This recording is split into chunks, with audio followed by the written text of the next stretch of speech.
Hey there, how you going? Jamie from the JMT Mind Gym. I hope you're keeping very, very well. I was looking forward to sharing this video, my ideas, my insights, observations and experiences about this topic. Now, a little preamble and disclaimer before I start.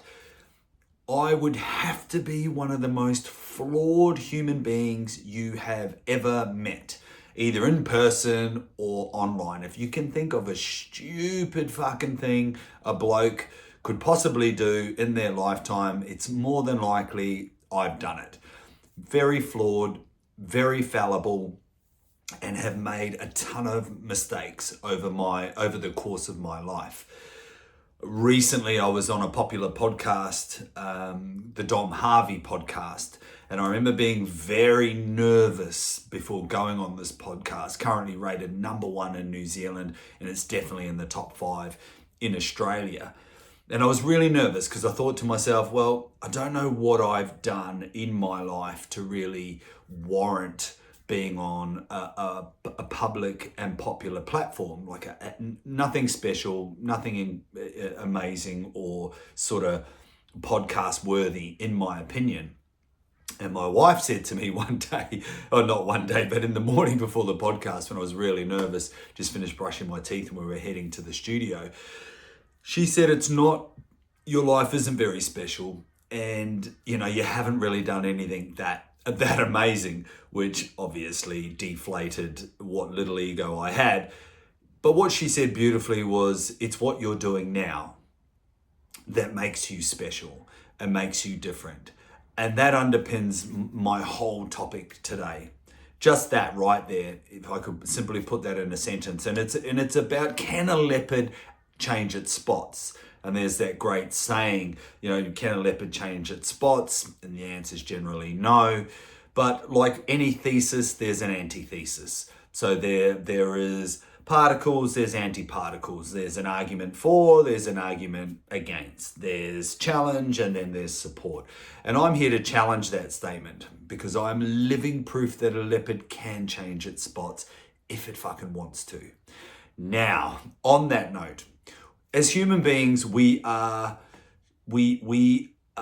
creatures of unconscious and subconscious patterns of behavior and thinking. Dr. Joe Dispenza, he states that 97 to 98% of what we do every day is the same as what we did the day before. So we have the same coffee, react or respond the same way to particular statements, things, experiences, events, stresses. We are creatures of habit and routine, and we are made up and expressions of unconscious and subconscious patterns of behavior and thinking, as I mentioned earlier. Carl Jung, one of the greatest psychologists, psychiatrists that has contributed a volume of value, theories, concepts, and insights to the world of psychology. He stated, until you make the unconscious conscious, it will direct and rule your life, and we will call it fate. And so when you think about this, these great minds have come together and they share this very strong theory that underscores what I'm talking about today, that we are literally walking, breathing, living, thinking, feeling, acting, demonstrations of unconscious and subconscious patterns of behavior and thinking. So this is where I'm going with this. If you can think about things in your life, right, that are problematic, that you're not particularly proud of. Carl Jung even talked about the shadow, and these are the parts of our life that we don't want anybody else to know about. We're not proud of. We've got high levels of guilt and shame. We're embarrassed about some of these things. Now, in my life, I had a good handful of this shit. A really good handful of it, from womanizing to dishonesty to alcoholism, to drug taking, like a generous amount of fuckery, really. And Carl Jung believed that we were the dark and the light. You know, we had the shadow side of us, and then we had like a golden shadow. So we had these parts of us. And now you can't disown these parts. Now, the more we try to suppress, repress, move away from, ignore, sweep under the carpet, keep the genie in the bottle, keep Pandora's box closed and hope like fuck that nobody pops the top off it. This is the stuff that makes us ill. This is the stuff that, you know, continues to magnify and exaggerate and become real problems. And think of addiction, you know, things like this. Addiction is probably a good example. Now, for me, alcohol, out of all of the things I mentioned, was probably the most problematic in my life. And, you know, another little caveat to this is, you know, we can't change what we won't talk about. We can't change what we don't first acknowledge. So acknowledgement is really important. It's not sweeping it under the carpet or under the rug. It's not repressing or suppressing. It's not pretending that it doesn't exist, because we feel like we're tricking people. And this is what fucking messed me up for so long. I felt like I was clever and I'm pulling the wool over people's eyes. And sometimes I was just ignorant. Sometimes it was just the ostrich effect. Buried my head in the sand and hoped like fuck I didn't have to come up and take a breath. But at the end of the day, whilst we feel like we might be keeping this covert and flying under the radar, self knows what we're doing. We know what we're doing is not great. We might not know what the right thing is to do, but we fucking sure as shit know what the wrong thing is. And I knew that binge drinking and womanizing and having 2 or 3 girlfriends on the go at the same time, I knew that wasn't good for me. But when I was younger, and even as I got a little bit older, I realized that it was damaging my self-concept, my self-image, my self-belief, the way I loved myself, the way I valued myself. So the Leopard wasn't particularly fucking stoked with its spots. And that's not even going into a deep discussion about the alcoholism and all the people that I've hurt, and even the magnitude of how I hurt myself. So acknowledgement is the most important part.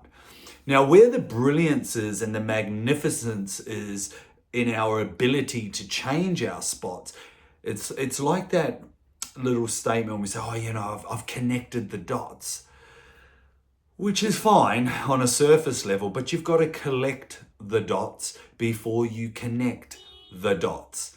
So first of all, as a leopard, we've got to go and collect these spots or collect these dots. Now, if you look at your life and you go, hey, I'm addicted to the Tim Tams. I'm fucking, you know, buying cheap cocaine that's mixed with fucking Sudafed and what's that? Telfast and all sorts of bicarbonate soda and other bullshit. I'm hooked on that. Womanizing, you know, anything. Insert anything. Shopaholic, pornography, any vice that we've got. Where the catches and the danger and the trap is with these vices are the unconscious benefits. This is the key point. This is the pillar of this discussion. Now, if you talk to an alcoholic or a drug addict and you tell them that you're getting more benefits than you're getting consequences, you're getting more opportunities and advantages than you are getting the cost, the setbacks and the drawbacks, they would more than likely tell you to fuck off. You'll get the story. You will get the conscious story. You will get the, I've lost my children, I've hurt so many people, I've lost my job, I'm on my last warning, I haven't got any money, I gamble all my money away. You'll get all the setbacks, the drawbacks, the negatives, the consequences, the cost. And that's because they're consciously aware of that. They are generally unconscious to the benefits. And there is a saying, when the gain of the problem is greater than the pain of the problem, we will continue to do that behavior. Now, I couldn't be convinced otherwise. I've worked with enough people to see that the benefits, if they continue to outweigh the costs, people will continue with that behavior. And so, and I remember like a really quick story. I remember maybe like 6 or 7 years ago, should have said 7 or 8, driving past a local hospital here on the Sunshine Coast. And there was a lady at the traffic lights holding a breathing machine with hoses up her nose, fucking machine. I could see I don't even know what it is, but as she was breathing, it was moving. And I looked at that as she was smoking a cigarette at the traffic lights for all the world to see. In my judgy, fucking naive, immature head, I looked and thought, fuck, have you still not got it? Have you still not learnt your lesson? Wow.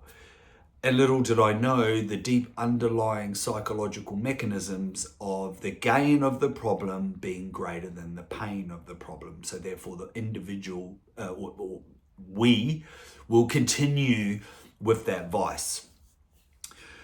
So little tool, little tip, and to be very, very clear, if you're right in the midst of addiction and you're swimming around in your own fuckery, you might want to speak to a qualified or trusted other when you embark on this little suggestion, this little tool, this little reflective practice. I couldn't recommend that more.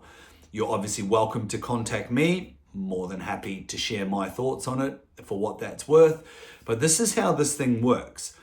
If we've identified said problem or challenge or addiction or vice, you can look at that, and I would encourage you, and this is what I suggest with the clients that I work with, and this is what I too have done myself. Now, I wouldn't suggest anything unless, one, I've gone through this myself, and I think it's got validity. I think it's useful, it's adaptive, or I have enough evidence and experience to see that it's worked with many, many other people. And this particular tool is very, very useful. It is reflective by nature, not deflective. Deflective is repress, suppress, ignore, under the carpet, pretend it doesn't exist, sneak out of a night time, lie to your significant other, hide things from other people. That's worthy of some attention and some reflective practice. So you get a pen and paper and you look for 200 benefits. What are 200 benefits I get from this vice? And you can look through different lenses, like look through the different parts of your life, look through the financial side of your life, look through the social side of your life, look through the vocational side of your life, which is like career success, look through the physical side of your life, so anything to do with your biology, your athleticism, your health. Look through the psychological side of your life, your intelligence, anything that relates to the brain or the mind. Look through the spiritual side of your life, which can also be personal development or professional development, or your willingness to learn, or you may actually have a faith of some description. And you look through each of those lenses and look to try and find about 20 benefits in each lens. How does alcohol benefit the physical side of my life? Now, most people would kind of think, well, it fucking doesn't. But if you look a little closely, it's like, well, it relaxes me. I use it as a stress relief. I use it as a way to wind down. These are benefits. By doing that, you are, as Carl Jung said, you're challenging his statement. You're bringing what's in the unconscious up to consciousness. Now, this is a very quick summary of how to utilize this tool. There is a lot more depth to this. It's much more comprehensive, but this is a good thought-provoking tool, a good discussion point where you can look at this stuff. And when it's on paper, it's pretty fucking confronting. And what you can do from there is you can look at the benefits that you've listed if you've gone through them all, and you can look and have a look in your life and see where you can get these types of benefits that are not vice related. So using alcohol as an example, how can I manage my stress that's not alcohol related? How can I wind down at the end of the day that doesn't involve, 6 schooners? How can I down regulate my body after an uncomfortable conversation that's not alcohol related? And the disclaimer here is it's got to be to the same degree. It has to be to the same degree. The same feeling, the same hormonal response, the same outcome that is not the vice. And then you get to move towards that new future, that future version of you, and not that victim of the past. So if I'm ever asked, can a leopard change its spots? Fucking oath it can. It absolutely can if it chooses to.